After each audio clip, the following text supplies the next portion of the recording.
TPCSI fans, you want to revolutionize your sports investing habits? Allow me to tell you about WagerWire. WagerWire is an app that helps you become a superior bettor by allowing you to sync all your sports books and track all your bets in one place. See your current action, your betting history, and stats. You could also sign up for sports books and collect bonus offers. Follow them at WagerWire on X, as it's the best account on the platform. Head to App Store or Play Store now and search WagerWire and download the app.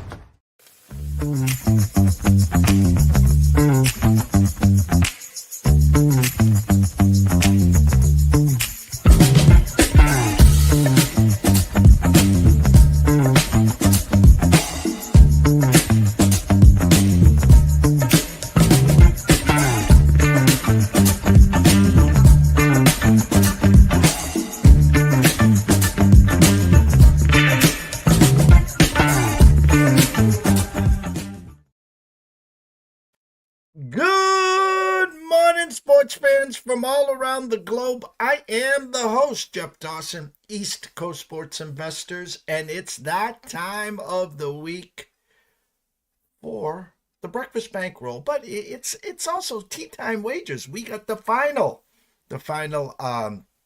stop of the 2024 season, and I got to personally thank Brady KANNON.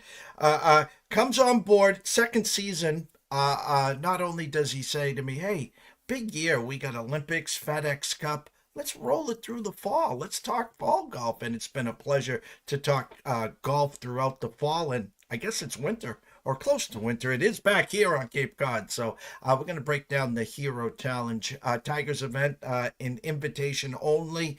Scotty SCHEFFLER, the defending champ, which Brady released last year on our show as well. So first and foremost, a shout out to our proud sponsors and partnerships. It's WagerWire. Head on over to Google Play, download that app. It is free.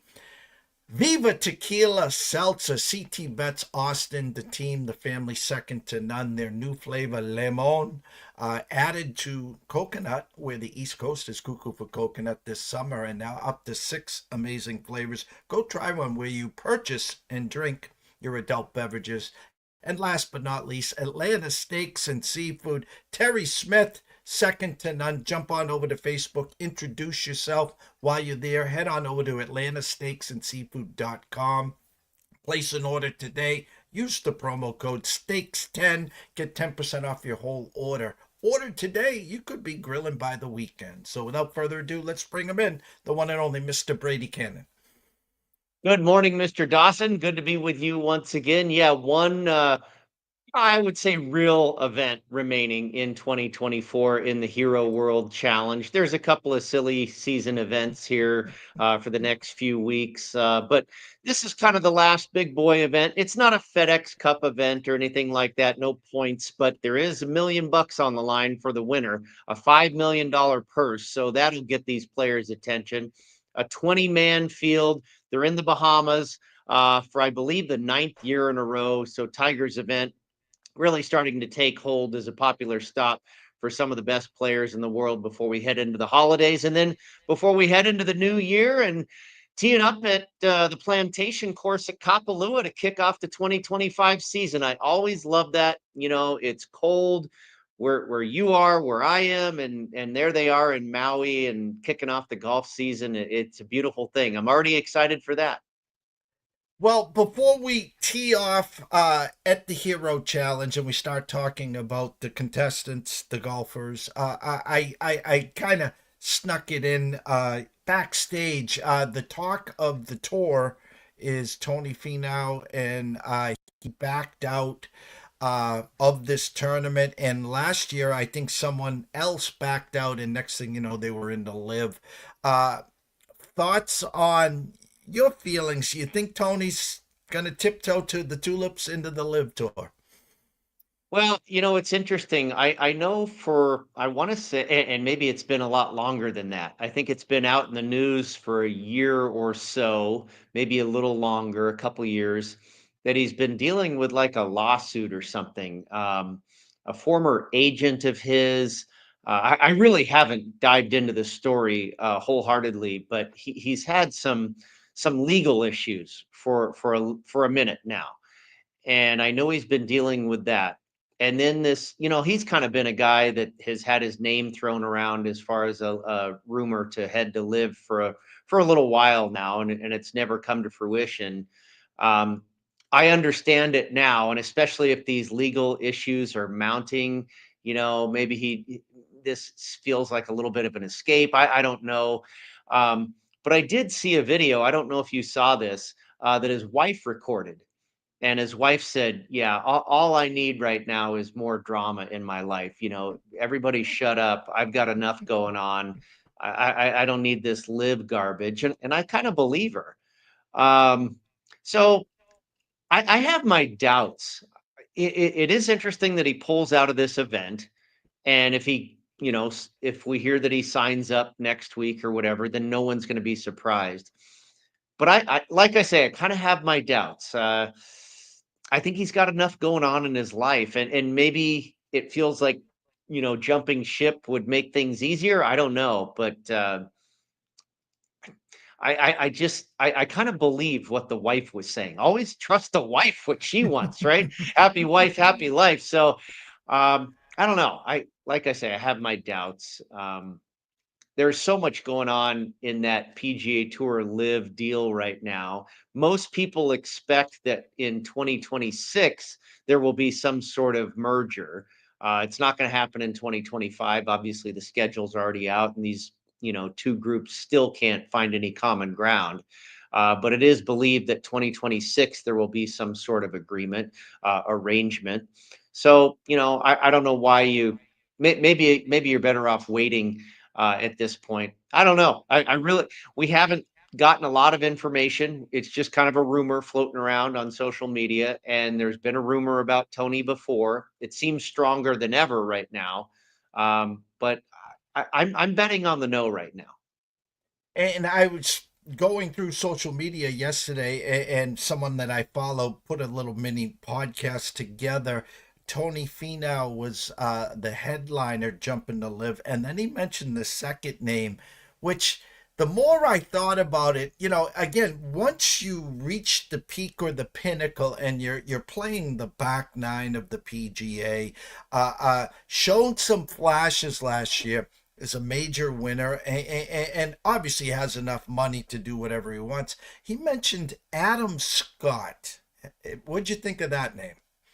Well, he's been another guy that's name has been bandied about for really since the inception of the live circuit. The Greg Norman connection, the Australian, a guy that Adam Scott looked up to as a young kid, playing the game and growing up to become the player he is. Norman was a guy he always looked up to, but it's never happened. And I kind of doubt it will now. If it hasn't yet, why now? And I think, and you mentioned one key thing there that I think for the last couple of years, Adam Scott has been trying to get back to the winner's circle, and he's come very close, but it hasn't come to fruition. So maybe is he giving up and going to say, I'm going to jump ship and take a nest egg, piece of cash or whatever? Maybe, but it's almost like that ship has sailed. If he didn't do it already, why now? Like you said, he's got plenty of money. Um, he's never not going to be playing at Augusta National, so there's not that threat. He did. I think he was given a special. If I recall, he was given a special invitation to one of the majors last year to keep his streak intact. I think he's got the longest streak in the world right now of how many majors consecutively he's played in, and it's an astronomical number. I think he would hate to see that streak broken. So again, I'm going to say no. It seems like we see these rumors pop up that fizzle out more than they come to be true. So I'm going to go no on Adam Scott as well. And again, when they created the live, and the buzz was the boatloads of money that they were offering. At one point, I think they said they offered Tiger 700-800 million dollars, et cetera, et cetera. Bryson, Brooks, a few others jumped at that bag, with the potential of live and PGA finally holding hands, as you said, maybe in 2026. I assume that bags of money would be at least cut in half. I mean, you know, you missed the hey, we need some headliners here to create the buzz for the Live Tour. They're not be throwing out five, six, $700 million to these guys anymore. No, no, I think it's far from it. I don't think it's nearly the cash that would, and you're exactly right. You know, that initial, oh my gosh, you know, it's lottery money here that we're handing out, and they were. And, you know, Rory could probably still leave for a big, big number. Tiger, of course, but that's not happening. And yeah, I think that initial honeymoon period is over, and it's probably, I'm sure it's still a lot of money, but I don't think it's money that you can't necessarily turn down. I mean, Dustin Johnson was reportedly 100 million or 125 or whatever. I mean, that was and you understood with DJ, he kind of done everything on the PGA Tour, and he's the one guy. That's why I love DJ. He's kind of been the one guy who admitted, like, yeah, it's the money. It's not this grow the game crap and all these, you know, these false narratives these other guys are trying to sell you. DJ said, yeah, of course I did it for the money. God bless him.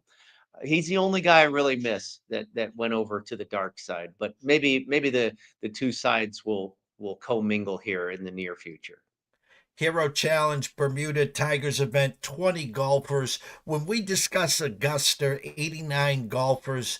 And when you peel the onion back deep, deep down, you can throw 30 away immediately. And then we've come to the conclusion that there's theoretically about 30 golfers that can actually win the Masters. Now, again, any given weekend, we've seen 100 to ones come through at the Masters. But my point is here, Scotty Scheffler, defending champ, and as you said, a $5 million purse here, a million on top. I mean, the caddy's got to be laughing here. He's like looking around, Scotty, when's enough here? But this would be the cherry on top.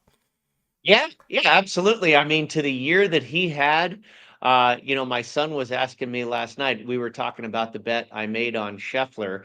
Um, he works at the Westgate Superbook, and his colleagues saw the bet come through that I made on Scheffler, and he came back from lunch or whatever, and they said your dad blasted us on Scotty Scheffler, and my good friend Jeff Sherman, who I think is one of the best golf odds makers in the world, he said, "Yeah, Scheffler." He said, "What did your dad get him at? Plus 225?"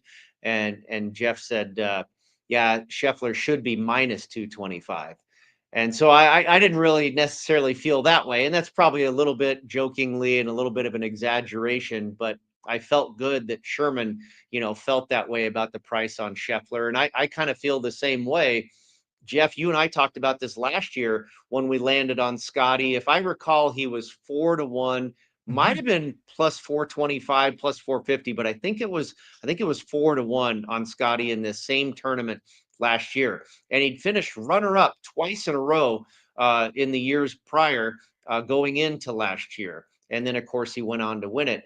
And I was like, 4 to 1 in a 20-person field, it's almost the same price that they deal with him week to week on the PGA Tour. And especially this year, with as hot as he was plus 450, 5 to 1, plus 550 in a regular tour event. So now you have the field trimmed down by roughly 85%. Okay. So a normal tour event, 155 players or whatever. And I understand not all 154 of those guys can beat Scotty Scheffler. So the adjustment in the odds makes some sense that maybe in a week to week event there's only 20 or 30 guys that might be able to beat Scotty anyway. But the point is here, fundamentally, if he's 5 to 1 to win a normal tour event and you've cut his odds basically in half here, but yet the field is 85% smaller, that doesn't necessarily add up. So I think the price at plus 225, plus 250, I've seen as low as plus 215. I think anything better than 2 to 1 is probably still a fair price. And it kind of shows you when you're looking at the board here, he is clearly the best player in the field. The next closest guy on the board is Ludwig Oberg at 11 to 1 or 10 to 1. You know, that's what, 5 times the price, better than 5 times the price of Scheffler. And then some people will argue, well, he hasn't played since the Tour Championship. Yeah, you know what? The exact same was true last year. He hadn't played since the Tour Championship and he won in the Bahamas.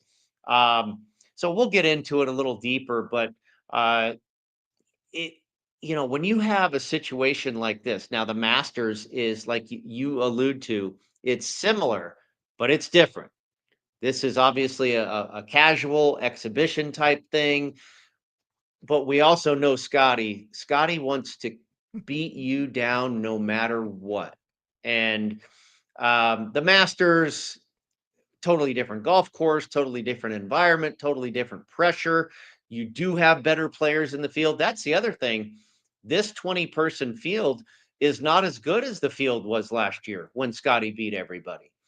So, there's a little less. I mean, these are all great players, but not quite as star-studded as it was last year. So it just feels like, and sometimes, as bettors, we try and, outthink the room. And well, here's a long shot at 14-1. That's a way smarter play than eating that chalk at plus 225. No, I'm not going to try and overthink it. It's Scotty Scheffler. He's facing 19 other guys, and I'm getting better than 2-1. He's finished 2-2-1 here in the past. I think he's going to go 1 again. And before I send it over to you to break down your thoughts on this tournament, I dipped over to the Circa and just took a quick peek at the Masters, and currently Jeffrey Benson throwing up a 445. So anyone watching and listening want to start your own little Christmas club today, have access to the Circa. What we did last year in the Masters is we had a 2-unit play on Scotty Scheffler that got us close to 10-1 with the 2-unit play. Then we worked backwards that way. So anyone watching and listening that has the Circa app available, listen, again, at this point, I'd put 2 units up there. I'm getting now almost 9-1. I'm just setting that money aside. Hey, I don't take the family out to the Brazilian Grill this weekend. Get a couple units on Scotty Scheffler, and then we'll talk in April. Yeah, I've been looking at the Masters board a little bit, and I'm not seeing any prices on any guys that really jump out. Like, wow, you've got this guy at 60-1. I'll take a little of that. Everything's dumbed down. Got some of the big names are 25, 20, maybe 30. Nobody's really jumping out at me. Scotty, and not just Circa either. I'm sure there's Masters odds up just about everywhere, and he's probably priced very similarly, I would think, at this point, plus 450. Maybe you can find a 5-1. Is he gonna do it again? I don't think it's a bad price. But I thought about it. I thought about, and the other thing is, like you say, tying up when you're betting a guy that's that short, you've got to put more money on it. I'm not betting the same. I'm not risking the same amount of dollars on a guy that's 80-1 as a guy that's 5-1. Okay. I'm trying to win a certain amount of money. So for 80-1, I might be putting, $50, $20, $40. But when that guy's 5-1, now you're talking a couple $100 or more, and not that that's a ton of money, but do you want to tie up a few $100s until April on a 4-1 shot? Is that the best investment? Are you that confident in Scotty, especially coming off of the year that he had in 2024? Is he going to do that all over again? A pretty high standard, pretty high bar that he set in 2024. So I'm not going to run to the window on him at Augusta just yet. And usually by now I've already got a couple of Masters bets in pocket, to be honest with you. But that board is not really looking as attractive as it has in years past. The odds makers are not giving you a whole lot of low hanging juicy fruit, it appears, so far this season. No, and the names I'm hearing all around social media, the Morikawas, the Obergs, and again, Yeah, like the they're all Toronto, 18, 20, 25-1. Nothing really like stunning. exactly, and of course, like the Toronto Maple Leafs every year, I get that Rory and the Rory Slam ticket, which again, I got a whole dartboard here full of them, still waiting to say I finally got that one. So that's for another show. the Hero World Championship. The fairway is yours, sir. Yeah, so we're on Scheffler, and we it's pretty simple. The bottom line is he's clearly the best player in this field. I don't think plus 225 is an unfair price at all. We've kind of explained that in relation to what he's normally priced at in a full field event. You've got 20 players here, all top 40 in the world. It's a star-studded list, but it's not even as strong as it was last year when he won by 3 shots. There's some correlation here in my mind. We don't have shot link data on this golf tournament, where you see the strokes gained approach and how these guys are doing for strokes gained off the tee. For some reason, they don't keep that data for this event. So it's hard to hone in on exactly which skill sets work around here. But if you study the golf course and you study the past leaderboards, I think you can kind of put two and two together, connect some dots, and figure it out. And that's what I've done. The greens here are smaller, so we know scrambling is going to come into play. You're not going to hit every green in regulation. You're going to have to get up and down. The fairways, they aren't especially wide. They aren't especially narrow, but there's really no rough. They're bordered by these sandy areas. There's some dunes that kind of border the fairways. It's an Ernie Els design, which is pretty cool. One of my favorite players, Ernie Els. And Els has described it as very much British Open like and very much Australian Sandbelt like, kind of a combination of those courses. And so then you go further and well, first of all, the layout is very unique. 5 par 5s, 5 par 3s, and 8 par 4s. And if you look at the length of all those holes, par 5s, obviously, 550, 600 yards.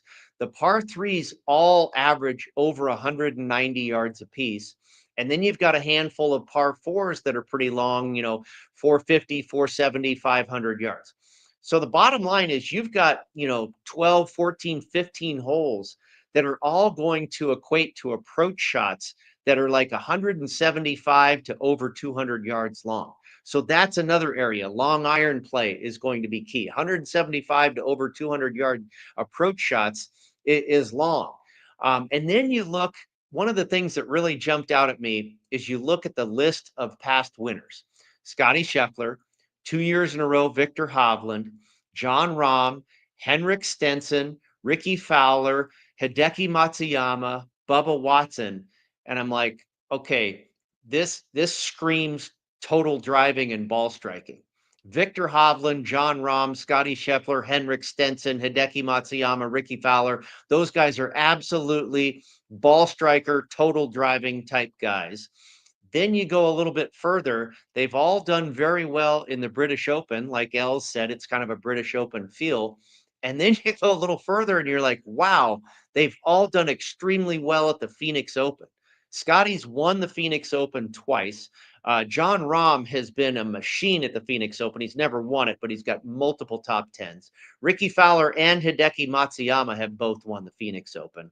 Henrik Stenson's won the British Open. John Rahm has been tremendous at the British Open. Stenson is maybe one of the greatest ball strikers in history. Mm-hmm. So there's a lot of, like I say, connective tissue there with a few different things that you can kind of draw some conclusions from. And we go back to Scheffler. He's won the Phoenix Open twice. He's won here once. So, it doesn't seem outlandish. There are other reasons, but other than just saying he's the best player and that's a fair price, there are other things that make sense about this golf course and why he is a good fit here. And that also led me to basically player number 2 on the odds board, which is Ludwig Aubert. Because what does he do well? Incredibly good total driver, 4th on the PGA Tour in total driving, which is a combination of length and accuracy. There's nobody better in the world in total driving than Scheffler, and Ludwig Aubert is basically the same. He hits it long and straight and is a tremendous ball striker. He's number 1 in this field for hole proximity, getting it close to the hole from 175 to 200 yards. So he checks that box. He's number 6 in this field on iron shots of 2 or approach shots of 200 yards or longer. He's a tremendous scrambler and he's a tremendous putter. So I like Oberg. And then I went with my third choice. Oberg, I got at 11-1. My third choice, Sam Burns at 16-1. And I didn't realize, I thought this was his debut, but he did play here last year and he finished way down. But he had a really good 2024. And also, you look at what he's done lately. One of the courses that I think correlates a little bit is TPC Southwind, where they play the FedEx St. Jude. Wall-to-wall Bermuda, small greens, similar, skill set. Hideki Matsuyama, a guy we landed on this year, has also won here in the Bahamas. Sam Burns just finished 10th there at TPC Southwind back in August. And his last two trips to the Phoenix Open at TPC Scottsdale, third last year and sixth the year before. He is the second best putter on Bermuda grass in this field. Bermuda grass has always been his surface of choice. The short game is exceptional for Burns. If he can, if he can grab some of that total driving and ball striking, I think he'll have a great week. And just looking at what he did in 2024, I think he's live possibly. Both Oberg and Burns, I think, could maybe finish second and third. I'm hoping not to land on the runner-up for a fourth straight week, Mr. Dawson. That is 3 weeks in a row we've hit the guy that has finished second. We're hoping we can do one better here before we close out 2024 and get the actual winner. I think you got this one. I just, we won't put the cart before the horse. We won't get you to the medal round and all that good stuff there. But before we let you go, we got about 4 or 5 minutes. Ryan, quick commercial break. And when we come back, we'll talk a couple football games. We'll be right back. Jared, hey, we're gonna need you to tone it down with the Summer Friday thing, okay? What are you talking about? Well, for one, it's not summer anymore. Oh, really? Coconut. Also, who is this?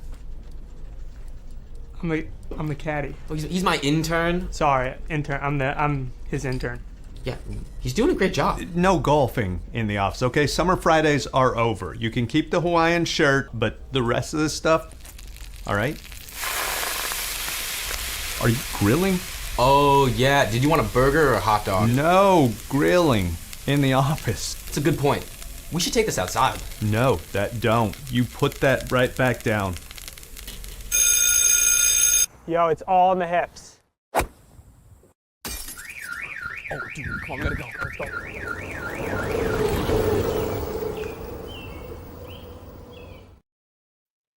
NFL, any given Sunday, not for long. As we're getting to wind down, we're starting to be able to get rid of the haves and the have-nots. Some great divisional rivalries. Week 14, the last week of fantasy football regular season, and then if you make the playoffs, for me, I got a 3-week run against another. I'm competing against 4,200 teams, and currently I'm in the top 10 with one team. I'm just over the top 100 and another.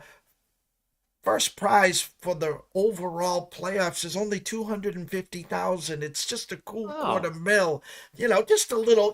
Hey Brady, I'm flying in on the Trump shuttle this weekend, so let's go play a round of golf. But we got a long ways to go there. But the funny thing, Brady, is the 6 teams on a bye. I mean, it's week 14 here. You feel for some of these teams that get the early bye, but these 6 teams that have a bye week 14, and like my Patriots and a few others, they're like, Jesus, I'd rather just play this thing out and tap out in the last week. You feel a little unfair here to these 6 teams? Yeah, I was thinking about that last night. And of course, we've never had bye weeks this late into the season before. I think obviously week 9 would be the halfway point, which is not a bad spot to be. I think I would probably want my bye week somewhere between week 10 and week 12. Just beyond the halfway point, a little bit into the second half. Let's say you have it week 12 a couple weeks ago, week 11, what have you. You take a rest, and then you go gangbusters for the home stretch for the final 6-7 weeks. I think that might be the ideal spot. But yeah, this feels a little bit late in the game. I think if you're the Detroit Lions right now, you wouldn't mind one right now because they're starting to get a little banged up with some injuries. So, they've been going along so well this season. And they've been a little bit exposed really the last couple of weeks with some injuries to that defense. So we'll see how they're able to heal up and weather this storm down the stretch. But, in handicapping, I don't necessarily mind the bye weeks because it's a little less work. I don't have to, that's 6 teams that I don't have to scour through the stats and everything for 1 week. But we'll have to do all 32 teams next week. So. And Goodell's long term is 18 game season. Everyone gets one bye, and 2 byes, right? Well, spread around. But I heard this would make the most sense. Spread around, early during the year, and then have 1 week where the NFL is dark. Everyone gets the same bye week, and that would be their all-star pro football. Whatever that would be their challenges or whatever. Yeah, I don't think anybody would really mind a couple things. I don't think any of the players would mind an 18-game season with essentially 2 bye weeks.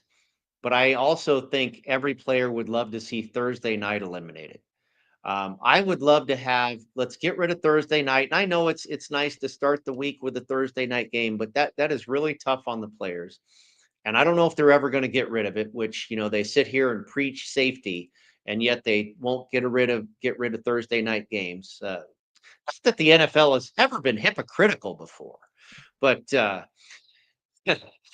I would love if they had a Monday night doubleheader every week, a doubleheader on Monday night. I love that and they even had a couple 3 times, I believe, this season, which was super. Get rid of Thursday night, have a Monday night doubleheader, 18-game season, 2 bye weeks. That would be cool. And I'll take it a step further, and I 100% agree with you there. They probably won't get away with the Thursday nights. If Goodell had his, opportunity, he'd probably be on 6 days a week. I like once the college season is faded, where you literally get rid of the Thursday night, do 2 games or 3 games on Saturday, have your Sunday night card, and then have your 2 on Monday night, and maybe even an East Coast kickoff at, let's say, 7 o'clock, and then you could jump in maybe around 9 o'clock West Coast time for the other one. But we don't know anything here, so I'm going to go to one game here. Chargers at Chiefs. This Chiefs team, everyone knows, has 9 lives, and I got to listen to it, and I laugh because for 2 decades, especially the second decade, I saw the Patriots pull this rabbit out of their ass every week, and it was just because of Bill and Tom. And the rest of the league was playing checkers while we were playing chess. Well, it seems like Andy and Patrick are doing the same thing right now, but the Bills are on their ass, and they own the tiebreaker. So one more hiccup by the Chiefs, and if the Bills cheat, you got to go through that snowstorm you call hell in Buffalo to get to the promised land potentially there. Thoughts on Chiefs and Chargers this week? I was a little surprised with the opening number. I made it Chiefs -3, and it opened at 4. And I was, like I say, a little bit surprised by that. The Chargers, historically, pre-Harbaugh even, have always been a great division dog on the road. And obviously that's what they are here again, and might be even better in that role. They're a better team, certainly. They're more competitive with Harbaugh at the controls. The Chiefs, like you say, they've been getting by the skin of their teeth. I mean, boy, Circa Survivor, 29 entries on Thanksgiving, just with their heart in their throat, and the Raiders about to kick the game-winning field goal, and somehow that gets botched. That was just wild there. I mean, you saw them pull out the win the week before against the Panthers, and then they completely trumped that finish with a wild one against the Raiders on Thanksgiving. Like, they just continue to pull the rabbit out of their hat. It's also interesting to note, like I say, I made the number 3. It opens 4. When I run my first set of numbers, it comes out to Chiefs 2.5. So I think, and here's a couple things, Jeff. You know this very well. The odds makers around the world, especially here in the United States, are never going to have to beg for Chiefs money. They could have put this number at 6, and the public would probably still bet the Kansas City Chiefs. But And let's say the real number is 2.5, or maybe it's 3. If it was 2.5 under a field goal, they would be overwhelmed with Chiefs money. So even if that is the real number, they can't hang that. And I'm surprised maybe that 3.5, and I haven't looked at the market just yet this morning. Maybe there are some 3.5s starting to pop, but 4 seems pretty aggressive. And I do believe part of that is intentional inflation. I don't think that's just pure power ratings and they're hanging the exact number. We know when you get to 2.5, 3, 3.5, 4, that there's some obvious. Those are the most key numbers on the board, and you have to position yourself appropriately if you're a bookmaker, so you're not getting hammered one way or another. So I think the true number really is 2.5 or 3. And there's a little bit of inflation there and protection, Chiefs protection, if you will. I think this ought to be a barn burner of a game. It tells you a little bit about how good the Chargers are when they went into an awful spot last week and did not play that well. Justin Herbert had less than 150 yards passing. They were benefited 4 Kirk Cousins interceptions and a missed field goal to begin the game. They didn't look all that impressive at all, but they got the victory. So, not looking sexy, not playing well, and still getting the win is a sign of a good team. We'll see if J.K. Dobbins is going to be healthy for this contest with the Chiefs. I kind of believe he probably won't be, and that is a big piece of their offense. But I think you're going to get a good game here, and if you're going to give me 4, I'd probably take it with Los Angeles. I like where your eyes are there. I 100% agree. Had you working a little overtime. Apologies today. The scroll was going the whole time. Everyone here knows where to follow you on Twitter, of course, at Las Vegas Golfer. But as we always end this segment, Brady, tell them about your schedule on the Sports Grid and to find all your written work. Yeah, I've got an article at golf.com up there on the Hero World Challenge, a little further detail on the 3 guys that we're selecting this week, and maybe some more notes about the golf course as well. We'll have an article up for the PGA Tour under their heading Golf Bet here shortly. We'll talk to some odds makers and see where the action's coming in for the Hero World Challenge this week. And then I'm on the grid later this evening, 7:30 Eastern, and then again at 10 p.m. Eastern. And of course, I'll be back over the weekend. Maybe we'll speak with you regarding some college football and whatnot, 7:30 Eastern on Saturday evening as well, both college football in-game action and then NFL previews for Sunday on that show as well. Well, best of luck. We're going to break the snide this week, Brady. I got good vibes on you. We're going to end the season on top. So best of luck. Enjoy yourself, and we'll catch up with you hopefully Saturday night. If not, we'll be back here on Wednesday. Sounds good. Thank you. The one and only Brady Kannon. Go follow him at Las Vegas Golfer. Ryan, quick commercial break. When we come back, Tyler WYATT. We'll be right back. Jared, hey, we're going to need you to tone it down with the Summer Friday thing, okay? What are you talking about? Well, for one, it's not summer anymore. Oh, really? Coconut. Also, who is this? I'm the caddy. Oh, he's my intern. Sorry, intern. I'm his intern. Yeah, he's doing a great job. No golfing in the office, okay? Summer Fridays are over. You can keep the Hawaiian shirt, but the rest of the stuff, all right? Are you grilling? Oh, yeah. Did you want a burger or a hot dog? No, grilling in the office. It's a good point. We should take this outside. No, that don't. You put that right back down. Yo, it's all in the hips. Oh, dude, come on, we gotta go. Let's go.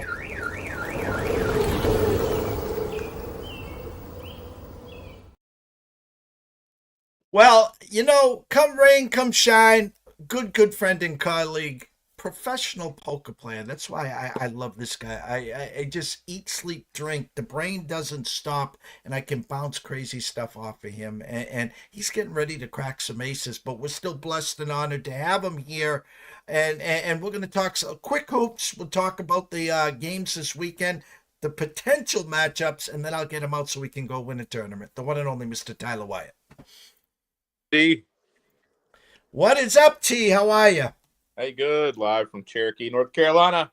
About to either play the Monster Stack here, Pot Limit Omaha event coming up, and then main event on the weekend. So plenty of poker there, and then gonna play main event day one, hopefully bag Friday, and then get to watch football all day Saturday, or else we'll register and play day two, and we'll have to sweat the football in the poker room. But yeah, not a bad setting to take in hoops and the footy for the next couple of days. Well, again, we're blessed and honored to have you here. We'll make this quick and painless. I could talk to you for hours here with everything that's going on. Before we dive into the main course and the college football, I watched your Kentucky team, a Clemson team for me that, you know what? It's always been my kryptonite. They always get off to great starts, and whenever I dive in, they fade like the shirt that I have, for 25 years. A Kentucky team, first real road game. Thoughts on your Wildcats? It was a great game. Good effort on both sides. Clemson storms the court, of course. Thoughts on your Wildcats last night? Yeah, Achilles heel will be 3-point shooting for them for most of the season. Mark Pope wants to get up around 30 attempts a game. They were just short of that number, but shot it pretty poorly. Only hit 7 of. They were right around 25%. So they're gonna have to hit threes, or they will have a couple of losses this season. Defensively, it wasn't a great game. Well, I guess the defense played okay. I mean, they held Clemson under 40% from the field there. I'd see the final stats. They were at 38% there with 6 or 7 minutes left in the game. But yeah, Clemson they were the tougher opponent. Kobe Bray for Kentucky, 3 points is kind of that made me scratch my head there. He's the nation's leading 3-point shooter, shooting well over 60% coming into the game, and just he was absent last night. He's going to have a revolving door. That's a Kentucky team through most of the regular season. He's going to try to get 8, 9, 10 guys on the court.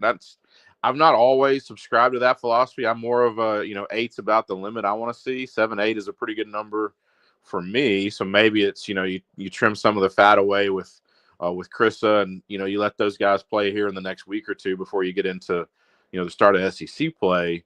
They just got beaten every phase of the game. I mean, they turned the ball over more. Don't have the rebound stats in front of me. It's just a Clemson team that wanted it more. That number, you could have looked at that number and thought, well, maybe the casual better looks and says, why is the a top 5 team only a 1.5 point or 2 point favorite there on the road? Clemson, schedule wasn't super impressive. Had only had 1 loss on the season, but really hadn't beaten anybody that was, that what I would consider elite or very good even. But that's I'll give Barnwell credit. He gets his guys, whether they have any talent or not, to kind of buy into the system. For the last couple of years, they've been a defensive first team. They're not a team that likes to get up and down and get into a race with you. So they want to play, games into the upper 60s, low 70s is probably the ceiling there. They just, you let a 6'8" guy get almost 20 rebounds. Scheffler's a great player, hustler. Just kind of, he earns everything that he gets. But, from a size advantage, Kentucky had the size advantage at just about every position, even going into the third and fourth guy off the bench. Just a Clemson team that, you really have to just tip your hat, say really good game. If your Kentucky doesn't let up Gonzaga on Saturday, I have Gonzaga almost a 6-point favorite. So it'll be interesting to see there a neutral game in Seattle, see where books open that one late Friday night. But yeah, from what I saw last night, if Gonzaga opens anything at 4 or 3.5, 4, be a pretty easy play for me against my Wildcats. That was not a great performance. Gonzaga, tough team. If they play like they did against Clemson in Seattle, it'll be a beating, not just a 4, 5, 6-point loss. It'll be a double-digit loss. SEC, ACC, I think they said 9-1. The only loss, of course, was Kentucky and Clemson. I had, thanks to YouTube, I had 4 games going on last night, Tyler. And another team that, listen, UConn's had a great run. It's going to be a long season. I'm not poo-pooing them, but I'll get to them in a second for you. But this team has been knocking. This team's been knocking. And I'll ask you the question. I think right now, pound for pound, Tennessee Vols best team in the country right now. Yeah, I was on the wrong side of that one last night. I had Syracuse. When it got to 22.5, I thought I was stealing. I had the game at 8, or I had the game close to 18, so I have a fair amount of value. At least I thought. A couple guys that I play poker with, a couple professional poker players I have a pretty good relationship with, asked me for a sweat last night, and I give them a team that's down by 30 at one point in the game. They actually made it interesting, which I don't know. It kind of makes me even more mad that they actually cut it to 22 with under 2 minutes to go. And Barnes still has 2 of his 5 starters in. They get a couple of points there at the end and, crush the number. But, yes, defensively, they are one of the most efficient teams in just about anybody that does metrics of any kind. They are near the top. That's always been Barnes' mantra, whether he was at Clemson to speak or at Texas, and then certainly at Tennessee. He's transformed the program here into a defensive-minded program. They're really good offensively this season, which is a bit different. Last night seemed like they could have scored, 60 points in that second half against that Syracuse team. It was, they are right now probably the most complete team, and they have a lot of new pieces. So it's a testament to the staff that he has there. Zakai Ziegler's the kind of the engine or the motor behind that team. Obviously, the injury late last season hurt them in the postseason, but he looks to be, at or near 100%, which is, a good sign if you're a Tennessee buyer in terms of national championship. They're the favorite to win the SEC, in my opinion. Could maybe make a case for Auburn. Certainly, they get a good test tonight on the road at Duke. But yeah, this is a Tennessee team as good as anyone defensively, and when they hit shots, they're going to be really tough to beat. You're going to have to force them into turnovers. You're going to have to maybe make them play at what I thought would have been an uncomfortable pace, but they've played some games this year where, track meet doesn't seem to bother them. They have a roster that's just really well put together, and they have a couple of guys, that they aren't, that they don't have right now available due to injury, so they could only get better. One ruled out for the season. Still could add one more, though, to that rotation. So it's a Tennessee team that's not quite at 100%. But, yeah, when, we're still early in the season and teams are still kind of coming together. There are a lot of good teams this season. They look to be the most complete this early, whether that holds true, halfway through conference play or as we get into, tournament play a couple months from now. We'll have to wait and see. Right now, they're a dangerous team. You don't want to play them. They can smother you defensively. And unlike Barnes teams in the past, they can score. So they can beat you in 2 ways now. They can slow you down and hold you to 40 or 50. But they're also capable of getting into 75, 80, 85, which is something that we haven't been able to say about many of Barnes teams in the past. Really, really complete team right now. Last quick question in hoops, then we'll transition into football. Whiteout in stores tonight. No Caravan yet. I'm looking at some numbers. UConn about a 2.5-point favorite at home against Baylor, which is a head scratcher. Hurley's made it clear that as long as he's coaching at UConn, he'll never do a 2 or 3 day tournament. Poo, Dan. I mean, let's cry in your Cheerios a weekend in Maui and you're turning it down because your team did not play well. But that, and as you said, Auburn at Duke a 2.5, 3-point favorite. Depends where you're shopping.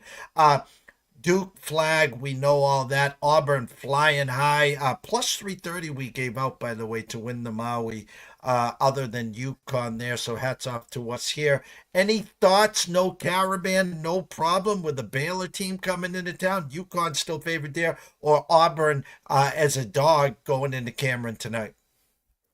Yeah, I made the UConn game 3.1, so I'm sort of kind of in line, I guess, with where the number is. I don't feel great about where the model is, at least, if I'm trying to remain objective, UConn and that number don't make a whole lot of sense, but my number likes UConn and is fairly in line with where odds makers have that one. My number on the Duke game is 4.8, so kind of a bit off there. Not looking at the odds screen right now, but it's a game going to be favored over pretty much anybody. Let's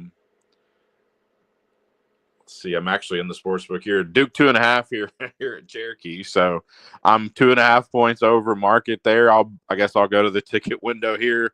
Since I can't bet online legally in North Carolina, I'll go to the ticket window and play and buy some 2.5, see what they'll let me bet. And I don't know that I like that number, just from what I've seen from Duke and what I've seen from Auburn. Auburn has gotten behind in a couple of games this season, and they fought back. They've showed, grit. They've showed toughness. That's been something under Bruce Pearl's last couple of teams that, I've questioned certainly in the tournament. If they're able to get behind, they've just kind of quit. This team is seemingly built a bit different. It's a Duke team, obviously. We don't have to talk about, they have 3 lottery picks, or in my opinion, 3 guys that'll be at least in the top 15, top 16, and 2 that'll, could be, I think, in the top 5 or 6. Well put together team. They're going to be at home. Big edge there. Cameron is one of those courts that I probably give about 25 or 30% more value to than an average court. But yeah, that atmosphere will be electric. That would be a good one to go to as just a non-fan of either team. Go sit and watch a good basketball game. 5, my number, a couple points high, I guess, we'll back Duke and hope they don't break our heart. I had them against Kentucky, so it wouldn't surprise me at all if I opened the season 0-2 back in the Duke Blue Devils. They've seemingly crushed my heart for 40 years, so that would be nothing new. But yeah, this is, we were spoiled there with the Maui schedule. We had a bunch of really good tournaments there, pre-Thanksgiving over the holiday weekend. We get this, these 2 days here of ACC and SEC been really, really good. The Big East, they're playing their kind of conference challenge too. So we're a bit spoiled right now in early basketball. I'm just going to take it and enjoy it because they're going to get into finals, and we'll have a week or so there where it's pretty slow before we start conference play. But yeah, big slate, not only tonight, but some big games on Saturday as well. The Tuesday bracket show, who's in, who's out. Again, we got the conference championship games here where it looks like some teams winning in, some lose still in, Georgia and potentially, of course, SMU there. Again, I could talk to you for hours here, and I don't want to hold you up. I'm going to ask you one question here. We'll take a quick commercial break, see if you have any leans or anything for these games. But, after last weekend's results, I'm a little salty because, listen, Miami had their way. And Syracuse, who, by the way, we had the Syracuse team total over, which we cashed. And I was talking to a Hurricane fan, and I says, first 1 to 40 wins that game. Well, I was spot on that one. But my point is, Miami, Alabama, Ole Miss, the one damn team that's outside looking in, and I think should be in, is South Carolina, and they're not going to get in. And the Bama bias, listen, they've had 9 lives. They're good. Milroe, yeah, set up 3.5-point underdogs if you go to Notre Dame. So I'll ask you this question, Tyler. Before the show on Monday, you could have got Alabama at 20-1. Not even knowing if they're in the playoffs. FanDuel's now got a -300 to be in the playoffs, -400. Now they're down to 16-1. Give me your temperature and take on what the bleep is going on, and would you have bought a ticket at Bama at 20-1? 20-1. 20-1 would have been an interesting proposition there. I think there was a pretty good chance that we, or I would say maybe a coin flip that they were going to be in a week or 10 days ago. Before the Oklahoma game, they were a monster favorite to make the playoff. Obviously, after last night, they're guaranteed to be in, essentially. I guess Clemson winning could maybe make a mess of that, but where they came in last night was a spot or two higher than where I thought. 20-1, I think would have probably been worth a gamble. They were -160 before the show yesterday at a lot of offshore and some of the I don't remember if it was FanDuel or DraftKings had -160 up before we found out what spot the committee had them. Seemingly after last night's show, they're in. If you bought at 20 or even at 16, I don't think you're in a pretty good position. And our I have them. I mean, in my power rating, still have them 6th. Power ratings and playoff ratings are obviously different. We have the criteria in front of us there. The one thing that kind of, well, not kind of, the one thing that bothers me about this, and it's no knock on Boise State, is if they win, they get that bye. And I can't in good conscience put the Mountain West Conference champion, Conference USA champion, any of the non-Power 4 conference champions above a Power 4. Arizona State or Iowa State, I'm trying to go off memory here. Boise is around 28th or 29th in my power rating, which would put them somewhere around 70. Iowa State is 70. I mean, so they're they're somewhere between a 5 and 7 point neutral dog to either of the Big 12 champions. So they're not the most deserving team. They are in the committee's rankings higher than where the Big 12 champion will ultimately end up. So if they win, they get a bye. I think that honestly, they may be better off in the 5 spot. They may rather not be the 4th. Obviously, the bye is important, but I still stand by the 5 spot that's the catbird seat. I think that's the better path to a semifinal, just because your first matchup is going to be against the weakest. But do they deserve to be there? I don't think so. I would have either Iowa State or Arizona State ahead of them. Alabama is one of those teams. If they play like they did against Georgia, they're capable of beating absolutely any of the other 11 teams. If they play at all like they did against Oklahoma, they're capable of losing to any of the 11 teams. So they may be as hit or miss as any of the teams that'll make the playoff ranking. Do I hate that Alabama is in there? No. I think anytime you have a name, a blue blood like that in the playoff format, it's good for the sport. I agree with you. South Carolina, they were just a game too late.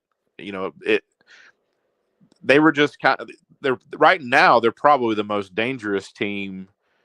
Maybe, Texas is in pretty good form. Georgia not looked great the last couple of 3 or 4 weeks. They're as good as anybody right now, South Carolina. Unfortunately, they're not going to make it. It came down to Alabama, Ole Miss, and South Carolina there in that log jam 3 spots in a row, and they were on the outside looking in. I've seen cases made for any of the 3 teams that were a bit compelling, but I would have Alabama a favorite over Ole Miss or South Carolina. Wouldn't be big, but I do think Alabama is the most deserving of those 3. And the chaos here, it's funny because Notre Dame's done everything they've had to since the UNI loss. And again, good win at South Carolina, USC. I thought USC, I thought had a chance, but it is what it is. My point is here, they're sitting firm. But if there's a little chaos on Saturday, Tyler, meaning Penn State beats Oregon and Georgia beats Texas, I mean, how far are they going to slide these guys in? I was talking to a colleague last night, and they're going to drop those teams now in front of Notre Dame, wouldn't they? If they both lost? Yeah, Notre Dame is the interesting spot. Obviously, they can't receive a bye, even though I have them inside the top 4 of my power rating. Actually, they've moved to number 1 in my power rating this week. It's very minimal. They are a half-point favorite over Ohio State and Oregon on a neutral, and they're almost a point over Texas. So, yeah, they're number 1 in my power rating this week, and they're at best guaranteed the 5 spot. You mentioned that game, the Oregon and Penn State game, is the one that could kind of cause a trickle-down effect on the seeding there. Tennessee seemingly locked in at the 9. I don't think they can move. Looks like they're bound for Columbus, it looks like they're bound for Columbus, I think. But yeah, Oregon and Penn State is the one. I guess Texas and Georgia could sneak in from being, if you're Georgia, I think a bye is probably better than hosting. But yeah, Georgia and Texas, a game that could have some trickle down effects. Penn State and Oregon is one of the games I love. I love Oregon in that one. We'll talk about that one here in a bit. But yeah, if Penn State pulls off the upset, certainly I think has the most, at least in terms of affecting the other players. UNLV and Boise State. Boise State loses. UNLV is in. A couple weeks ago, that would have been it would have just came down to who was ranked higher with Tulane and Army both. Tulane taking that loss to Memphis, knocked them out, it seems. So that's a play-in game for either UNLV or Boise State. But yeah, Penn State and Oregon, I think the one, at least in terms of most meaningful impact, if Penn State were to win. Well, Ryan, we're going to go to a quick commercial break. When we come back, we're going to get Tyler's leans for the weekend. Then we're going to get him out of here so he can go crack some aces. So we'll be right back.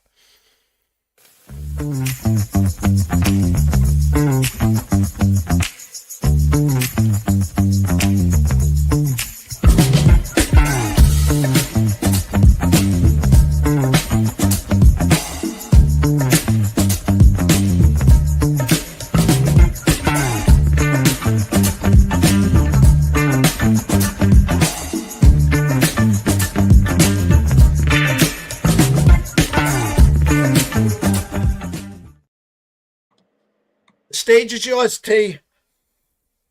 Yeah, Penn State game I just mentioned. My number on the game, Oregon minus 6.1. So 3 points almost ahead of where the market is right now. Looks like 3.5 here at Caesars, and mostly 3.5, I think, this morning whenever I was looking. Total 49.5 is pretty in line with where we have that one. Clemson and SMU a 2.5 point favorite. I have Clemson minus 1.9, so almost a field goal difference there. Clemson winning, also probably a disaster scenario for a couple of teams, SMU being one of those. You know, what bothered me about the committee is they said, well, we're not really going to hold the conference champion loss against you, or the championship game really isn't going to affect a whole lot. And then they came around and said, well, SMU, you know, if you lose, I'm like, well, which is it? Are you going to hold it against the team or are you not? I think SMU deserves to be in. I have them ahead of Miami as far as being deserved in the ACC. But yeah, Clemson winning would be a nightmare scenario. Arizona State and Iowa State. Arizona State a 2-point favorite. I love Iowa State. I have Iowa State 2.5 in this one. So complete opposite of the market there. 3 big games. And then Tulane, Army. I've got Tulane 3.2. Tulane looks like 5 here at Caesars. So a point or almost 2 points there. And then Western Kentucky, Jacksonville. I have Western Kentucky favored 1.1. That, at least yesterday, was the other way. Jacksonville State, I think, north of a 3-point favorite. I think 3.5. I saw on the odds screen last night. Total 57.5, pretty in line with where I have it. But I've got Western Kentucky winning outright. So I've got 2 games, complete opposite of the market, betting money lines and taking the points in both of those. And then Oregon, I just think Penn State has been better in all facets of their offense this year from last year. That's just an Oregon team that is as far from the team that we saw in weeks 1 and week 2 as about any team. They are really, really efficient on both sides of the ball. Defensively, they're really, really good. Offensively, Dylan Gabriel, one of the most efficient quarterbacks all season. Running attack, really, really good. Penn State will have their hands full, and it's not outside in the cold. If this game were outside anywhere, if this game were at Penn State even, this would be a completely different game. If it was just an outdoor stadium, this would be different. You give Oregon turf, watch out. That's going to be fireworks. Penn State will have to do everything they can to keep up, and that's just not a team that's built to get into a track meet. Oregon, I think, wins huge. Just so I understood you correctly, Oregon, Clemson, Iowa State. Here's the one I just wanted to make sure. You're taking Army in the points there against Tulane, Ty? Taking Army plus the 5, yeah. Okay. And then in the last one, you have Western Kentucky favored, and currently Jacksonville State is favored. Yep. All right. Listen, I can't thank you enough. Go enjoy yourself. Let's not only cash some tickets, let's crack some aces. Let's win some tournaments. Keep me on speed dial on how you're doing over the weekend, and we'll catch up with you next Wednesday, and we'll figure out if you're heading back east in a couple of weeks. All right? Sounds good, JD. All right, Tyler, best of luck. Thank you so much. The one and only Tyler Wyatt. Go follow him at Tyler Wyatt Bets at Odds Culture. One last commercial break, Ryan, and we'll wrap it up. 2,000 years long, we will never settle. Hard days, no way, with a heavy metal. No time, no fail, won't stop here. Like a torch to a flame when it burns hot. Won't stop. Come on, take me higher.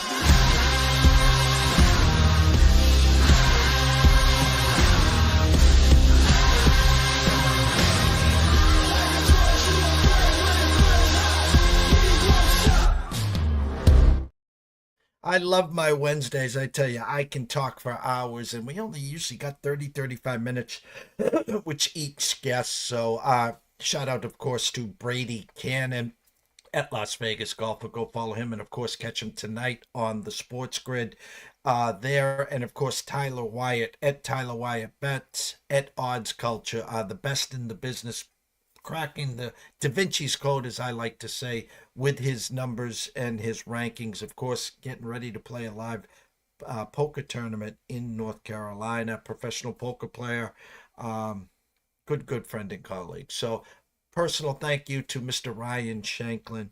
Couldn't have done it without you. Potentially 5 o'clock, guys, the closing bell.